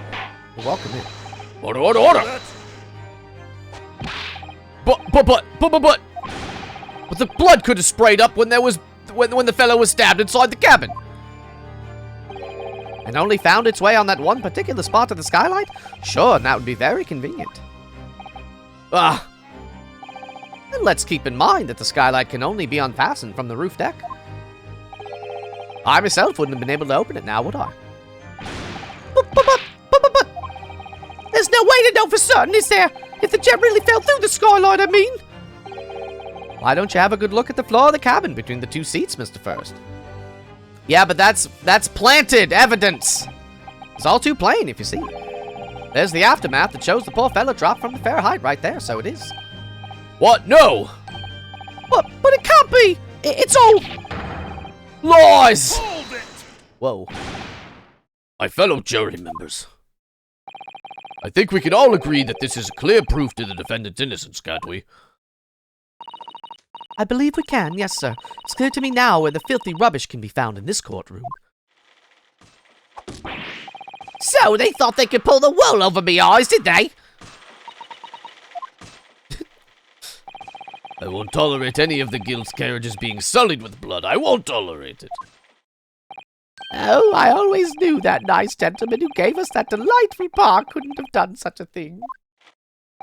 Might not stick around for this stream because your phone battery's low. Hell yeah, I have a VOD channel. If you wanna, I uploaded yesterday's stream before this stream, and I'll like make it go live afterwards. On 3 then, everyone. 1, 2. Wait a minute. 3. Objection! Yeah, hold on a second. Oh! A chilling performance, Mr. McGilded. Oh, and what would you be referring to there now, Lord Van Zeeks? A bloodstain on the frame of the skylight. Such evidence is null and void. What? Why? For one extremely simple reason. That smear of blood never existed. Objection! What are you talking about? It's there for all to see, and it's clearly blood. Objection! I personally attended Scotland Yard's investigation of the omnibus. The officers involved went over the carriage with a fine-tooth comb. So I can state with absolute surety, no such smear of blood existed in the carriage. At least not until this trial began. But... are you suggesting, Lord Van Zeeks, that this stain of blood was fabricated, my lord? Yes. All while the court has been in session. What?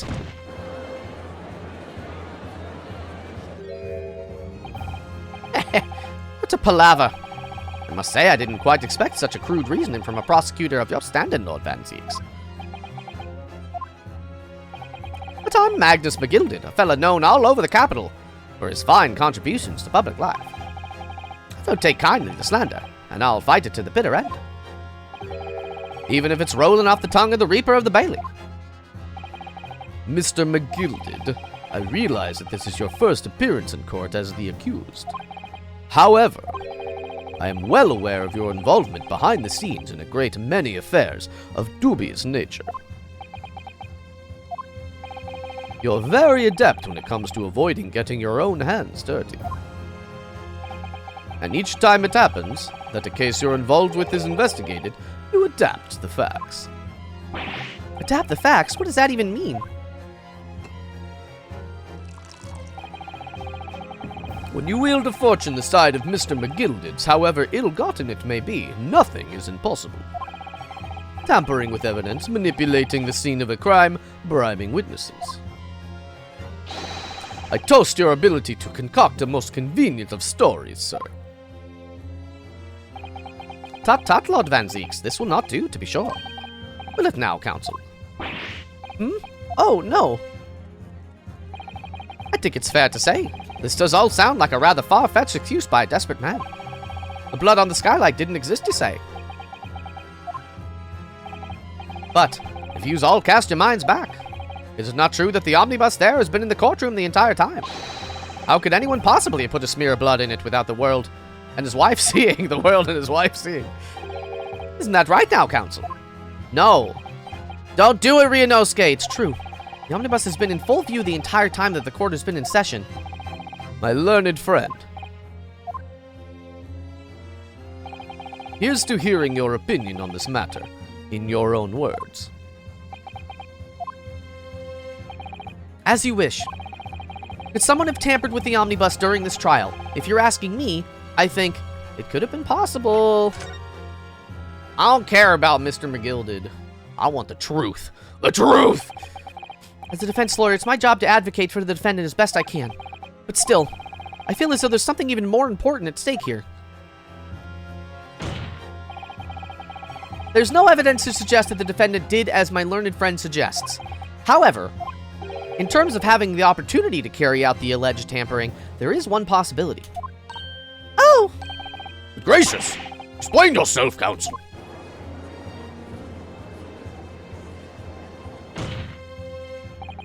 Yes, there is. Seems my learned Nipponese friend has no intention of running from this deceit. Deceit? I'm sure everyone still remembers clearly the recess that we were forced to take. As a result of the smoke grenade fired by the witness currently in the stand, Ms. Gina Lestrade. Bam! What's going on? Be careful, Mr. Naruhodo! Cover your face! Bailiff, don't let the accused... Oh, this is Bailiff. Don't let the accused escape. Secure the omnibus. I hereby call an emergency recess. Bailiff, ensure the defendant is in custody and clear the courtroom. The courtroom was filled with smoke, and everyone thrown into confusion. As of all of us were made to leave the chamber. In that brief interval, Nanashi goes, thank you for the follow. Welcome to the Mew crew. How are you? In that brief interval, under the veil of smoke and all the chaos, woo! It could have been possible to steal inside the omnibus.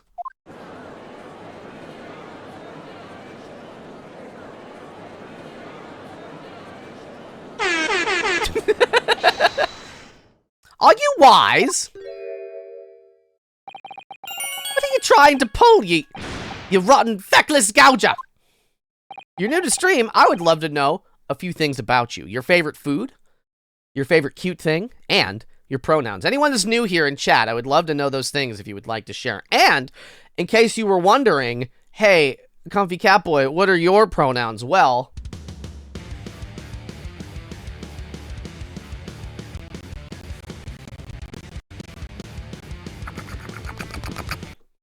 there you have it. Feckless gouger is supposed to be defending me. This is a wicked plot. This is a plot to undermine me, so it is. Objection! Whatever you think this is, it changes nothing. The facts are the same. They, them, and Beyblades, hell yeah. Let her rip. After this courtroom was evacuated earlier as a result of the smoke grenade, a number of inconsistencies materialized in relation to the omnibus. Inconsistencies such as? Think of any pronouns. I think dogs are cute. Favorite food is chicken. Hell yeah. Welcome in. To start with, the storage compartment underneath the rear passenger seat. When the police investigated the omnibus, this compartment was full of the driver's items. Secondly, we have the smear of blood on the edge of the skylight. As I have said, that was not present at the start of the trial this morning. Unfortunately, Lord Van Zeeks, no one is able to corroborate your claims. That's true. When the omnibus was first wheeled out, both the storage compartment and the skylight were shut. Accordingly, I'm afraid to say we cannot establish with any certainty if this evidence is the result of tampering or not. Indeed, my lord. No doubt there was not a single person who saw fit to verify such things. What do you think? Sorry. About the omnibus? Is there anything else unusual about the omnibus? Yeah. The big-ass blood stain in the middle of the floor? Perhaps? Oh, excuse me. What? I burped. If I'm honest, I don't remember what I examined when what I examined when in the omnibus. I can't verify this either way. My lord, at this moment in time, the defense can point out one other inconsistency. A mark that surely could have not been present at the start of the trial. What? Mrs. Sato, what are you doing? I examined the omnibus with you, don't forget. There's something that seems out of place compared to how the carriage looked originally. That's what we need to identify now. What in the devil's name are you going to say now? If you dare betray me... Oh. Silence, McGilded. The court awaits the defense's clarification. This trial keeps swinging one way and the other. I have no idea what's the truth and what's deception. What am I supposed to believe here? I shall have to ask you to elaborate, counsel. What exactly is this alleged mark you claim appeared at some point during the trial? Yeah, the big-ass blood stain. If we consider that the victim fell through the skylight onto the floor of the cabin, you would certainly expect to see some signs of blood where he landed. But as far as I recall, this blood stain on the cabin floor was not there when the omnibus was first brought into the courtroom. Good lord! Yes, I do believe you're correct, counsel. Well said. Although, as advocate for the defense, one might say that that was a very careless slip of the tongue.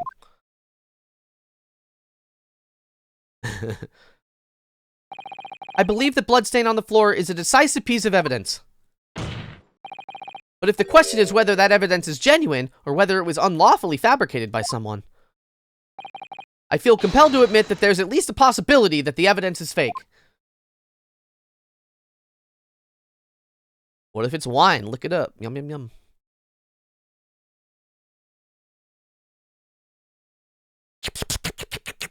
I love floor wine. Arg!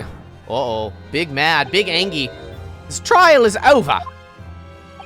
Mr. McGilded, I've done everything I possibly can to cooperate with the court, but it's all over now.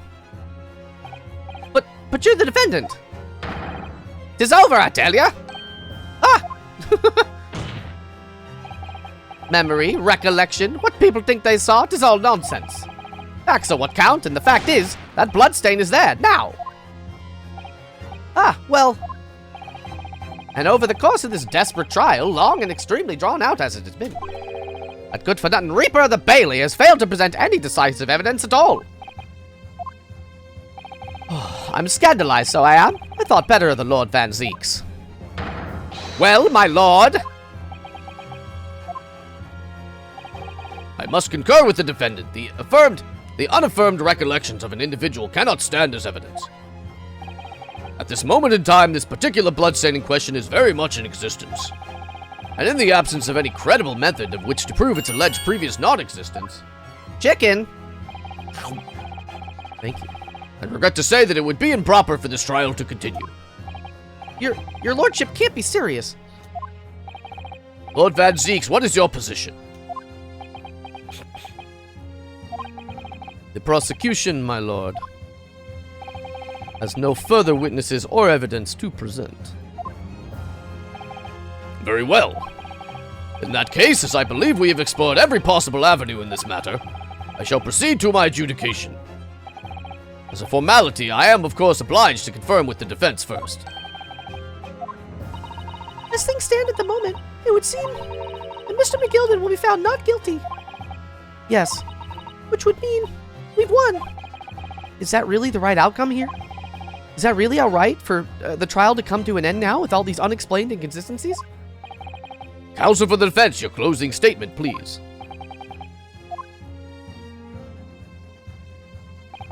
Yes, my lord.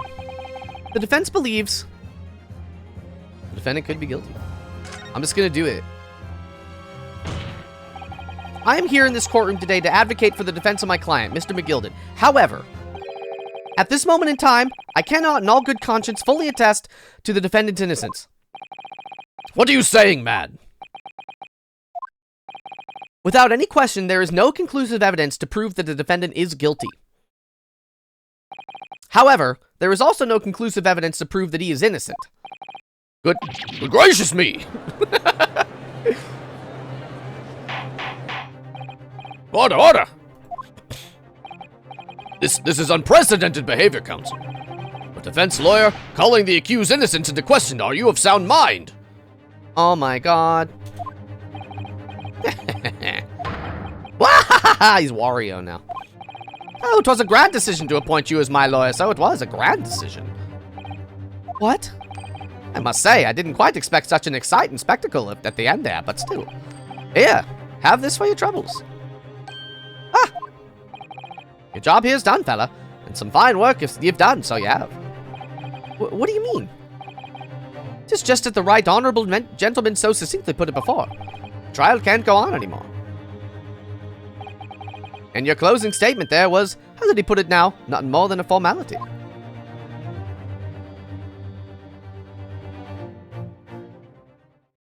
Oh. Wahahaha! What a little laugh, boy.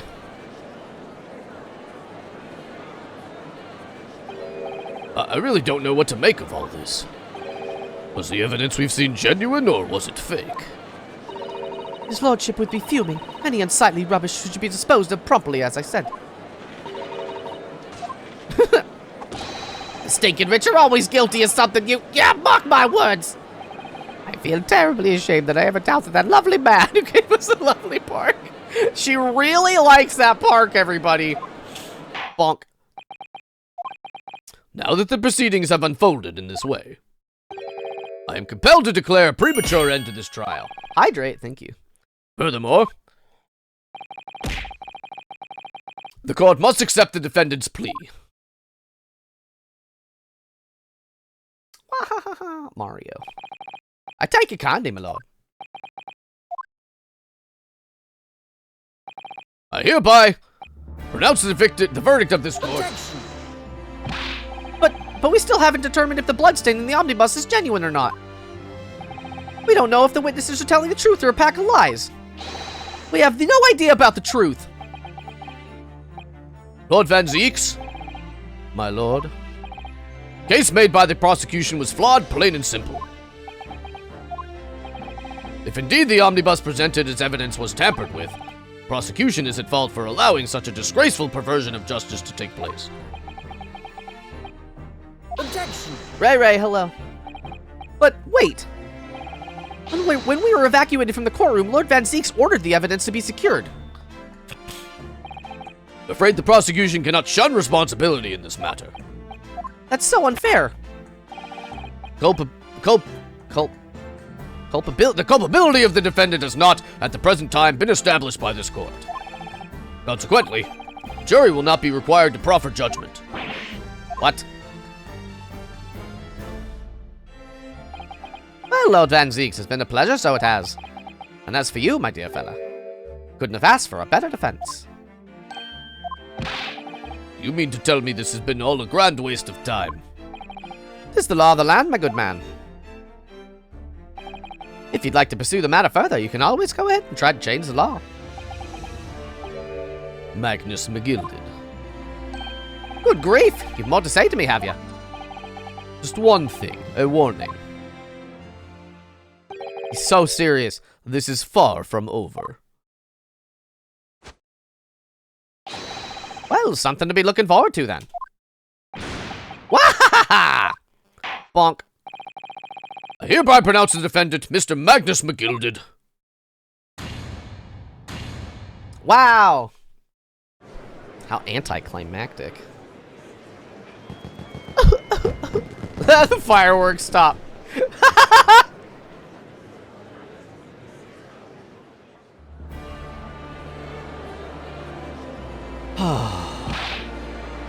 believe it. This is an outrage. I should have examined the evidence more. What are you talking about? The man's been cleared. He's innocent.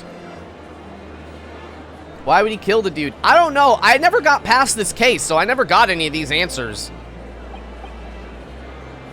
With the courtroom in pandemonium for the second time that day, the judge delivered his verdict. And my first ever trial in Great Britain came to an abrupt end. With the defendant being found not guilty, ostensibly a victory for us.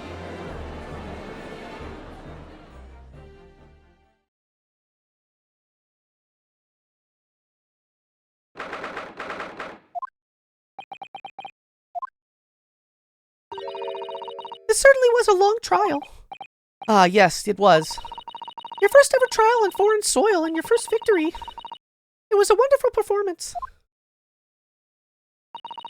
My heartfelt congratulations. And to you, Mrs. Sato, thank you for your assistance. I suppose we should be happy. The trouble is, we're still completely in the dark about what actually happened. Well, we didn't have enough time. But isn't it wrong? I mean, who is actually responsible for Mr. Mason's death? We don't even know that. The sole aim of the defense is to obtain a verdict that exonerates the defendant. You carried out your duty to perfection. Aye, that you did. Mr. McGilded. Ah, and that girl is with him, too. Well, it seems the stories are true. Oh, what stories? About the 6 enormous fireworks that do be letting off when there's a verdict and not guilty. I'm sure you must have seen them now. Spectacular, wouldn't you say? Yes, definitely. I heard it was a sight to behold, and to be sure it was. And I've ye to thank, I suppose, for having an opportunity to see it. Oh, I don't know about that. Really not sure about anything. What on earth are you saying, fella? How did I walk out of there a free man, then? I don't think it was so much thanks to me as down to your planning. You're a straight-talking fella, aren't you? I must say, you had me astray in the heat. You had me astray in the head there. Oh my god. Blech. You had me astray in the head there once or twice. But you're young and headstrong. Wahaha! Ah, 'tis water under the bridge. Congratulations, Mr. McGilded, on having your name cleared. Nothing's resolved.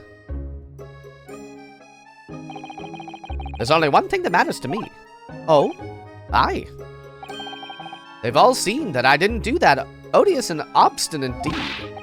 'Tis grand, is it not? Welcome to the lawyer world. Just because you did it doesn't mean you're guilty. I suppose it is.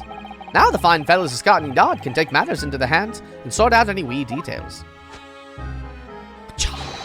They'll see it for what it was. They'll get to the truth. I've absolute faith in them, so I have. After all, I do be providing a good number of their wages with all the taxes I pay. Wahahaha! It's not that funny. So then, as we agreed beforehand, 1,000 guineas for your troubles, fella. Oh, no, I couldn't have possibly accept that much. Arra, be whist! You're a humble people, are you, from the east? Well, if you insist. But have this, still and all. You deserve a reward. Mr. Magnus McGilded, The bailiff. everything is ready, sir. If you'd like to follow me into the courtroom. Into the courtroom? What's this, officer? It's sooner than I was led to believe. I hope it's not inconvenient, sir. There were some changes to the schedule. Well, I must be making tracks now. It's time for the inspection. Sorry, what inspection? They're going to examine the omnibus again, so I'm told. I asked if I could be present for it myself. They're going to examine it again now? Naturally, I'm under no obligation to take part in any more of this matter now. But as an upstanding member of London society, I do be doing my best to help where I can. My OG accent. Oh my god, 'tis a gentleman's duty, so it is. So then, fare thee well. It was an absolute pleasure meeting you. I hope you have a whale of a time while you're studying here in Great Britain. And there he goes, a free man. Hello. Oh, I forgot she was here too. Stop.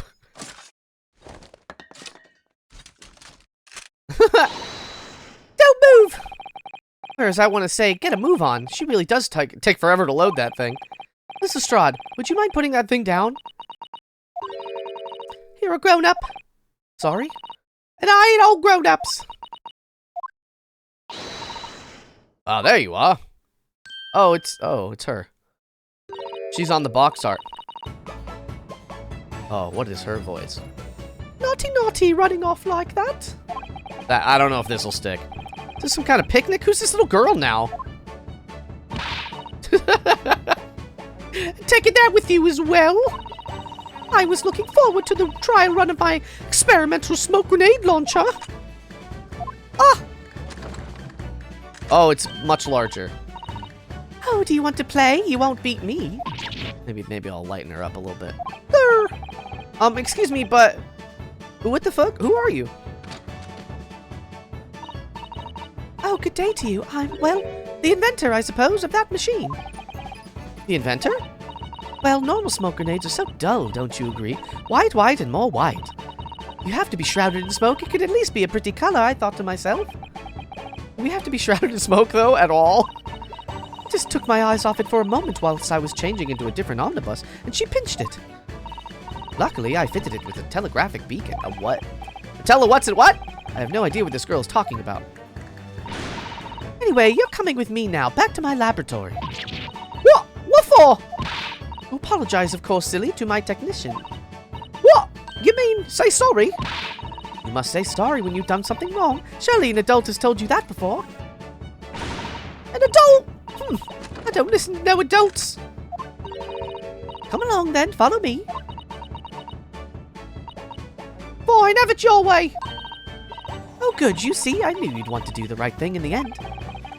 Barely sure that was what she wants. What she wants is not to get shot by that massive gun of yours.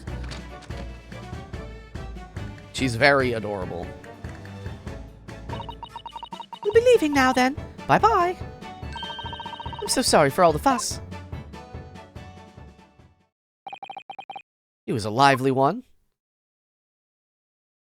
Hello.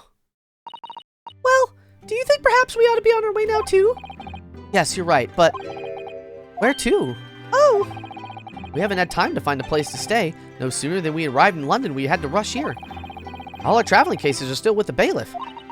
I was originally planning to spend the day in search of lodgings. But at this hour, late hour of the day, I'm afraid we may be out of luck. Gun carry society is very polite. Oh, I don't know about that. Don't worry though, I have a plan. The worst comes out to the worst. I've heard of a lovely park. We could spend the night. Please tell me you're not thinking of McGilded Park. I know it may be a little chilly at this time of year, but our youthfulness will see us through. I'm not so sure about that. I think a midwinter London night will freeze a young person solid just as easily as an elderly one. Oh dear, that doesn't sound agreeable. She's crying. Now I'm starting to regret turning Mr. McGilded down. The 1,000 guineas would have paid for a lovely warm room or mansion. Excuse me. And so, trial to determine my worthiness for the study tour was over by the end of our first day in London. However, as we were soon to learn, there was more trying times ahead, just as the Reaper of the Bailey had warned. The case was far from over.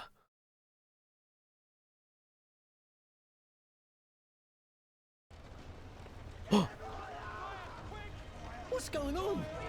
Get the fire brigade! Water! Bring water! No! What? How did this happen? I don't know, sir. By the time I got here, it was already engulfed. No one was supposed to be allowed in here before we started investigating. I wonder what could have possibly happened. There's somebody in there! No. Oh, good God. There's someone in there.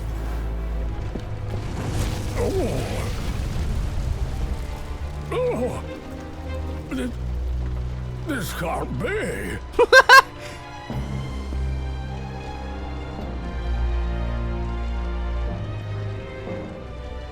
Oh my god. So many things are happening, chat. The end. Wow! Forgot about that cliffhanger. Alright, so, I know it's an hour early, but I don't really like, I like keeping them separate. So, we're gonna, like, I like doing these on Wednesdays and Thursdays because I can go longer if I needed, but, like, if the case, if the section isn't over. But we finished the case, baby, so we're gonna just call it there.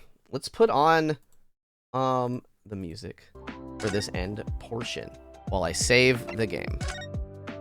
Woo! Thank you all so much for coming. We did it! Whoa! Whoa! We'll continue. We'll pick this back up next Wednesday and then also Thursday at 9 a.m. West Coast American time. We'll finally, after 2 years, hit the cases that I haven't seen yet.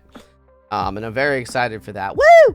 We're gonna find somebody to raid. But in the meantime, I have a couple links I would love to share with you. We have my my card. Did I do that right? Did I hit the right buttons? Yeah. We have my card. It's a one-stop shop to all things Comfy Catboy. If you want to follow me on Twitter or Instagram, that's the best place to do it. We also have the link to my Discord. It's a beautiful place full of lovely people. I would love to see you there. And last but certainly not least, we have the link to my YouTube channels. I have 5 channels. I may be working on a new video today. I wasn't able to yesterday, but hopefully today we can get that figured out.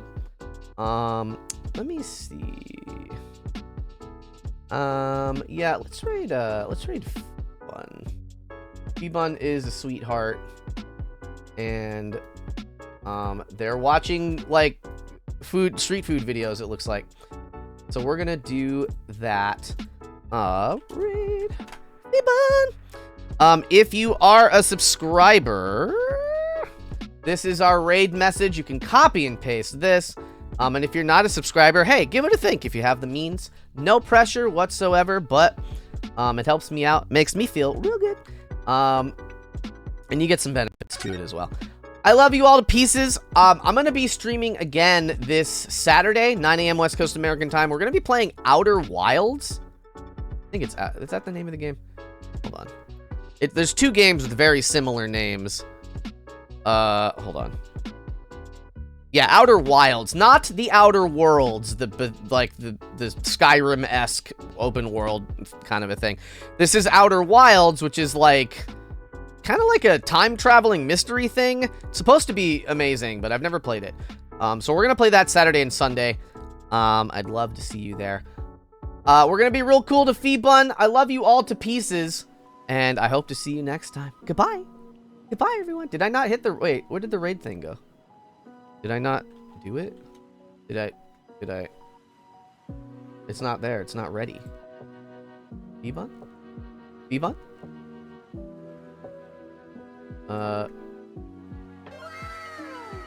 I'm getting a raid myself!